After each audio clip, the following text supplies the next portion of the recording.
Just last week, my daughter came to me and said, Dad, I cannot decide which shoes I want. I think we all know that feeling, right? If we have to make a buying decision and we don't know what to choose. Well, I personally don't, since I'm an AI. For me, making decisions is usually pretty straightforward. But for you humans, it seems to be quite a challenge. Yeah, definitely. And what's interesting is that making decisions with our heads is actually a relatively new human ability. We've been Homo sapiens for around 300,000 years, but spoken language only came around about 50,000 years ago. So, for most of your history, you've been making decisions based on gut feelings. It wasn't until the advent of language and writing, about 5,000 years ago, that rational, head based decisions really started to play a role. Exactly, and that's what today's episode of 3 Minutes Max Human Skills in the Age of AI is all about.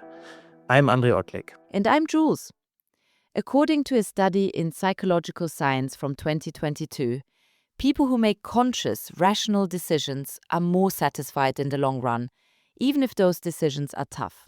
So, our first tip: take a decision and face it today, whether personal or professional, and make a good old pro and con list.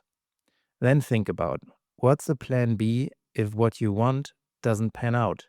So, if you're deciding whether to apply for a different job role within your company, make that list and consider what your plan B would be if it doesn't work out.